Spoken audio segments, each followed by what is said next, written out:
All right, hello everybody, and welcome back to the Idaho Vandals series here. We got ourselves quite a bit of a doozy here, kind of a longer one, a crazy one, and it's not even that game with a lot of stakes. So I don't know why I edited this to be as long as I did, but we are going to get through the cacophony of insanity that this game is. And it's against Utah State, a team that, a rather infamous team in this series that we've struggled with immensely throughout our time against Utah State. I'm really not even sure that we've ever beaten the Aggies. I don't think we have. In the year that I'm not sure of, I lost the footage to it, so I don't know the score from like year 2 or 3. I think from year 2. So, but everything else, every other indicator, I think we've only beat them like once, maybe, if that, from our days in the Sun Belt, maybe.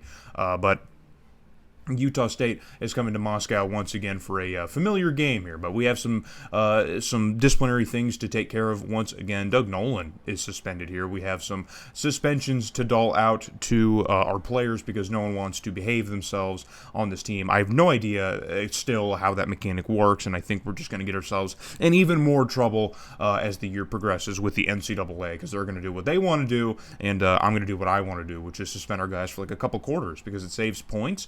And they get to play, but the NCAA wants them gone for multiple games at a time. So we will see how that goes. Utah State is coming off a 6-6 season here, which was they did 4-4 in the Sun Belt, and that was good enough to almost beat Florida State in the Continental Tire Bowl in Charlotte. I don't think it's real anymore, but they did a good job in their bowl game. So hey, man, I'll give it up to them. So we are on offense starting out here on a 3rd and short. Going to fake the handoff, and now, okay, all right. Well, we just got started. Just give me a break here, man. Just give me a break as David Worthington absolutely flies this one up here to the defense. So the Aggies are going to take over. So now 2nd and 10, Utah State is going to take over, and their quarterback Tyrell Kramer is going to lay this one out here, and he is going to find either Dan Kramer, I think it was Dan Kramer out there who he found, or Phil Tolbert, one of them. It was Phil Tolbert by the looks of it. So Phil Tolbert's going to get himself an early interception in this game as Kramer just oversails his receiver there. He just absolutely flies one out. Just a miscue, I guess. We'll call it a miscue for his sake, but I think it's just a bad pass. So 1st and 10 immediately following the interception. Worthington back to pass, and he is going to pay this one right bound back to the Aggies, give it to him exactly where they just had it for another interception. So it is the first quarter still, and we already have 3 turnovers between both teams as neither quarterback really wants to throw it to their own receivers. So it's a bit of a weird back and forth here that we're dealing with right now. So just keep an eye. We have a quarterback change that we can make in the back pocket, so just keep an eye on that. So 3rd and 10 here for the Aggies, and Kramer finally completes a pass to someone on his own team. It's going to be a 1st down, and Lynch rightfully is upset because, hey, man, I thought we were throwing interceptions in this game, man. Well, who said you could throw completions to your own guys? I thought that was against the rules. But Kramer is able to hit Ethan Burke, the top receiver on the Aggies team here. Had a little over 500 yards last season and only 2 touchdowns. So don't know where that offensive production was really coming from on the Aggies. But Kramer with another completion across the middle. That pass is going to be made. And Lynch, again, is very upset. I guess he's just got a short leash today for his defense because it really is getting to him today, these completions. So 1st and goal here for the Aggies. Kramer in shotgun formation here. He's just going to take the snap, flip it across the middle, and that pass is going to be completed in the end zone for the Aggies' first touchdown of the day. And I believe it was Sonny Fuller, the 2nd receiver on the depth chart for the Aggies, who didn't do much. He had more touchdowns than Burke did as a top receiver, but had way less yards. But yeah, that's exactly who that is. And there's an interesting situation with Utah State quarterback and receiver situation, which we may get to a little bit later. So hopefully we can. But Kramer back there with the Aggies leading things off, and then he's just going to absolutely fly this one out to another defender on the Vandals here. And I can't tell if it was Hugh Johnson or Broderick Ryan, which safety it was. We might get a better look at it here, but either way, it's another interception. I mean, just from downtown. I think it was Hugh Johnson. Just from downtown. Saw that one from a mile away. Just cut that one off. Beautiful interception from our defense. That should hopefully make Lynch a little bit happier just for a couple plays here. But on 3rd and 5 here, Worthington's going to drop back to pass here. Flips this one out, and that pass is going to be completed. And it looks like Roderick Williams. That's who it looked like to me from here.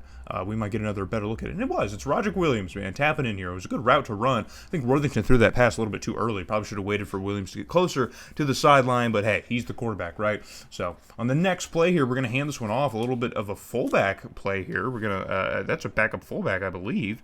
Yeah, I think it's our backup fullback. Wow. Interesting. So I don't know what's wrong with Stuart Malone, but he didn't get that one. So fast forward to 3rd and goal inside the 5, and Worthington is able to flip this one to the back of the end zone for the Vandals' first touchdown of the day. We finally answer back to Utah State. I was starting to get worried that we'd be able to, given Worthington's very, very generous interceptions that he loves to throw. But he was able to get this one to a member of our team. I think it was Bam Blanks. I believe it was Bam Blanks who caught that one. So Bam Blanks only had a single catch in the last game for 5 yards. So it's good to see him get a touchdown in this game. But Utah State already taken over again, deep in our own end. And Kramer with a prayer of a football downfield finds Sonny Fuller once again for another deep completion. And Lynch is once again crashing out on the sidelines. I'm guessing this is going to happen just after every single play. I'm guessing that's where we're at. So fast forward to a 3rd and goal. Again, Kramer taking the shotgun snap here with goal to go. And they're going to hand it off to their running back, Jonathan Maxwell, who's going to get into the end zone. Maxwell with only 430 yards up to last year, which was close to his career high, which is like 480 yards. He hasn't ever had more than that, and 3 touchdowns last year, and he's going to get one in this game, so good for him. But now we're taking over on offense once again in Worthington with a big old deep shot ball, and that pass is going to be completed. A huge completion, I believe, for Trey Mosley, who hauls that one in, and now the Vandals are going to get moving on offense here. Hey, man, Utah State's not the only one who can get these deep balls. We can also throw a couple deep passes, and again, it looks like there was more to that route, but Worthington just kind of threw him out of it, I guess. I don't know. I'm not really sure what that looked like. It was weird. So after some negative plays, it's going to be a 3rd and 17. Worthington on the run makes a throw, somehow not intercepted. I have no idea how that ball was not picked off. You could see the DB very clearly read that play, but somehow we were able to avoid it, able to avoid the interception. So we'll get another look at it. You can see just how close that was to being picked off. I think he even did the animation. He did. He did the animation to catch it and just somehow didn't get it. So fast forward to 2nd and goal now. Worthington back to pass here. Flips this one out quickly here, and that pass is going to be caught for another Vandals touchdown. And was that Bam Blanks again? We might get another look. I think that was Bam Blanks again. Is Worthington just loving to hit his tight end here? I think it might have been Bam Blanks, and it is. Looky there. Looky there, the big tight end getting involved on offense a lot here, getting himself another touchdown. Those plays are just cheat codes, I guess, for the Aggies. They can't seem to defend it. So Utah State back on offense, and Kramer gets himself a little bit of open space here to Sonny Fuller, who's now off to the races, bringing a lot of Vandals with him. It's going to take a lot of the King's horses and men to bring Fuller down, but not before he chews off a good gain through the air for Utah State. So fast forward to 3rd and 20 after a penalty. And now Kramer back to pass here. He's looking over his options, rolling out, and he's going to get sacked. He's going to take at least 3 to 4 business days to make a decision, and he's still going to end up in the grass, or in the turf rather, eating some rubber tires. And I think it was John Wheeler, a freshman, who managed to get free eventually after breaking how many blocks to get to the quarterback. So 4th and 25, and kind of in that no man's land. Utah State's not going to try and go for the first down because it's 25 yards to the pin. And they're not going to try a field goal, so they're just going to punt it because there's still time left in the half. And a beautiful bounce is going to pin us deep in our own 5. And of course, we go 3 and out, so we're going to punt this one back to Utah State. And yes, I did edit in 2 back-to-back punts just to show you guys that Utah State not only punted the ball away and didn't go for the field goal, but they now have great field position once again because we can't do anything with the football. So on 3rd and 10, Kramer, an absolute prayer of a ball here, tries to get this one in the end zone to Ethan Burke, and that one just sails out of bounds safely. So now they're going to attempt the field goal on a 50-yarder. The kick is up, and it just does not go. Doesn't go. I thought it might have scraped by the crossbar, but it doesn't. It just falls safely to the turf here, wide left. So now we're taking over with 20 seconds left in the half here on a 3rd and 10. Worthington looking over his options, rolls out of the pocket here, throws a deep shot downfield, and somehow it is going to be caught along the sidelines in double coverage. It's because it's Roderick Williams, baby. Roderick Williams can do stuff like that. So 1st and 10 now for the Vandals, and Worthington Floats this one out to Trey Mosley in double coverage as well, but that pass is incomplete. Maybe it's been some contact there, but they're not going to call it, I guess, whatever. So we're going to try another play towards the end zone. That ball gets batted around by a bunch of Aggies. That one had no shot, no chance, as Worthington continues to struggle to get this offense moving here in the offensive end. So bring out the kicking team to try and at least grab 3 points before the half is over, and Dennis is able to do just that for us. And we're going to take a 17-14 lead over Utah State after what feels like a marathon of hilarity and stupidity in the first half between both offenses just being as inept as possible. So what can the second half bring to us? What will it bring to us? As Kramer is giving up more gifts to our defense, heading the other way once again is another Idaho defender who's able to pick this one off, and this time it's going to be Dan Kramer, who was in the right place at the right time to get the deflection off of a few different players. We're going to see this again. This one just kind of gets bobbled around like hot potato. Not really Kramer's fault, I guess, because his receiver definitely had hands on the football. He 100% was in position to make a catch and just didn't do it. So now we have good field position heading the other way. Worthington looking around, and that pass is almost blocked, almost broken up, but instead it's going to be completed along the sideline, and now we are going to get a huge boost on offense as we have a fresh set of downs in favorable field position. So we're in a good spot. We like to be in the good spot. So Dan Worthington, another nice completion along the sidelines. You like to see it. So fast forward to a 3rd and 1. Got to try and pick up the first down. We're still not seeing much of C.R. Madison, the running back, as Worthington is just hell-bent on throwing the ball, and Bam Blanks has had a great game up to this point. Just cannot seem to hang on to that quick pass here. We tried to go for a cheat code, the quick out route to the tight end or something, but didn't work this time as Bam Blanks unable to haul it in. So bring out Jeff Dennis once again for another field goal attempt and another offensive possession deep in Utah State's end.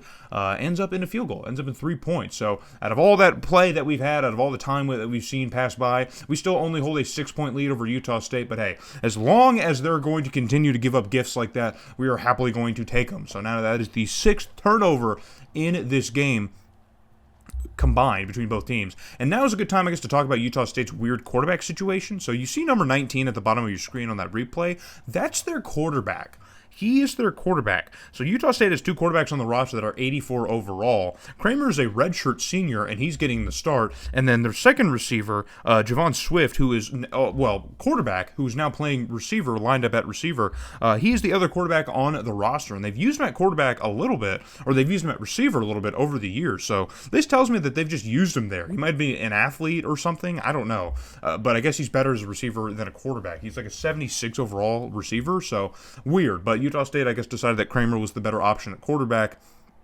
So that's who they're going with. That's what they're rocking with. And as you see on the screen, it's not working. It is not. He has half as many receptions as he does completions. But our drive stalls out regardless, so bring out Jeff Dennis for another field goal attempt. And thank goodness, never mind. I thought he was going to make that, but he didn't. Pushed it wide right. So we still remain at a 6-point game here, but now we're back on offense again as Utah State's offense is really struggling to get anything going in the second half. And thank you, Stuart Malone, the fullback, for getting a nice little gain on the ground. That's going to put us in a decent position here on the field as we are now inside the 40 of the Utah State.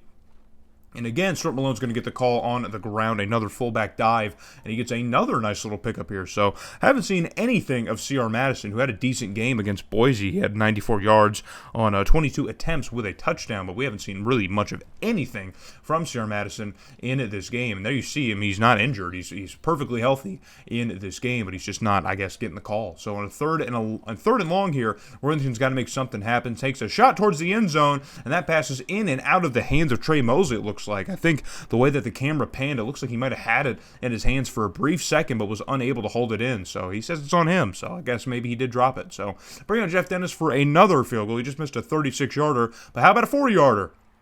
He nails the 40-yarder, so maybe 36 yards, something about that weird mid-30s range that he's just not cool with. He's not comfortable.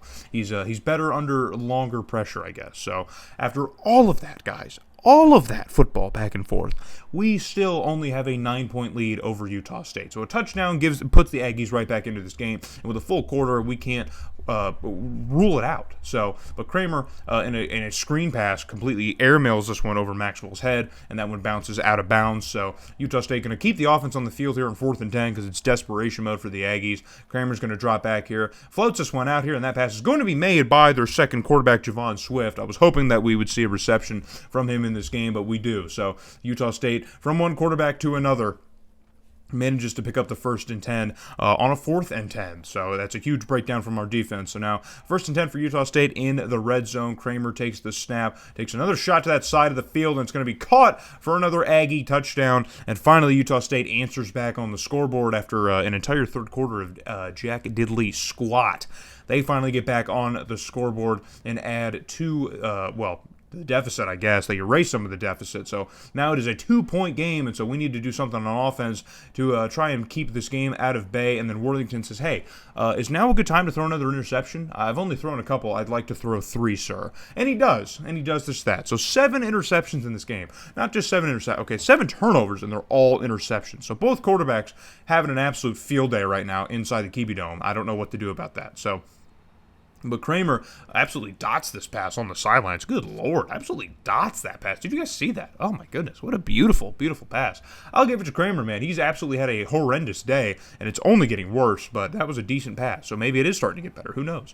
But on 2nd and 5 now, Kramer back to pass here, and he gets it to Swift once again, who gets spun out from his legs, but he does make the catch here. So we got quarterbacks running routes. It's a complete just mess of insanity here in the Kiwi Dome in Moscow. I don't know what we're going to do about it, but Kramer will dot up another pass here in the very back of the end zone, and I believe that was Sonny Fuller once again getting the pass, and that's another touchdown for the Aggies, who have now taken the lead over us here. But they're going to go for 2 to try and make this game a little bit more manageable for themselves. They're going to pitch it off to Maxwell, who's going absolutely nowhere. So our defense at least does their job to prevent the score from getting any worse. So it's still only just a 4-point game. We're going to need to get into the end zone to answer back, but we don't do anything with the football, and Utah State is now in kill clock mode. They're going to try and erase the time here, but it helps when you can still move the football as well, as Kramer, I guess, has figured out how to do that here in the 4th quarter. He's figured out how to be an actual college football quarterback. So good for him, I guess, that he's figured it out against us as our offense is starting to taper off. But on a 3rd and goal, Kramer's going to roll out pressure in his face, and that pass is batted around in the end zone, and it's going absolutely nowhere. So we do manage to stop Utah State's offense here within the last 2 minutes. And they're going to rely on their kicker to try and finish off this drive, and he does just that. So now the game's still manageable for us now, as it's just a 7-point game. So a touchdown will still keep us in this ball game if we can do just that. But now it is 3rd and 10 in our own end here. We're trying not to go 3 and out. Worthington lays one up here, and whoa, ref, hold on. We gotta look at this. Hold on. Look, what are we doing? What are we doing? What is this no call? It's like the New Orleans no call. What are we doing? Keeping the offense on the field on a 4th and 10. Now we're down to our last potential play here, and it is okay. Well, it was completed for a second here, and then it gets stripped out. So it's an incompletion. Utah State's going to take over on downs with a minute left. We should have had a pass interference, but whatever, dude. Whatever. This game is what it is. Utah State drives it inside the 5, and they manage to score again. So not only are we going to lose this football game, but Utah State adds on to the total. So we're not even going to lose a close one. We're going to lose by 2 possessions. And yeah, so that's football. That is college football. This is the worst game, I think. I don't know. The Stanford games are worse, but this one is just, I have a hard time explaining this one. Like, if I'm given the presser as Lynch after the game, I don't even know what I'm telling you guys. Like, hey, there's still a lot of season left. Like how are we losing Utah State, man? Where's that video of EDP, bro? We cannot beat this mother-loving team. Because we can't. I don't know what the secret is about Utah State. Dude, the guy plays power forward for his own team. That's a semi-pro quote. Javon Swift, he's playing receiver, Brian. He's a quarterback. He's playing receiver. What are we doing? Utah State outplays us in a lot of different ways, even though both quarterbacks were really setting records for just how awful a quarterback can play in a game. The 3rd down percentage is probably the biggest thing, I guess. Utah State was pretty decent on 3rd down. We were not, of course. 8 trips to the red zone and 6 trips. I mean, if we just converted any of those field goals into touchdowns, it's probably a different ballgame entirely. So maybe blame Worthington for the lack of composure at quarterback. So with this kind of stat line, 39% completion percentage, yeah, dude, 3 picks, you're done. You're done. You're absolutely done. So he was under a lot of pressure. He was sacked 5 times, but I think it's time we give the ball to the freshman. I think it's time we toss the rock to the freshman and give him a chance to show us what he can do. I feel a lot more confident in him and his ability, so we're going to do that. But moving on ahead now to the next game, hopefully we can bounce back in Champaign against Illinois. It's a Power 6 opponent, so I wouldn't put a lot of stock into it, but hey, man, maybe after getting kicked in the teeth like that, you need a game like this to bounce back. So hopefully we bounce back, and I hope to see you guys in Champaign against Illinois.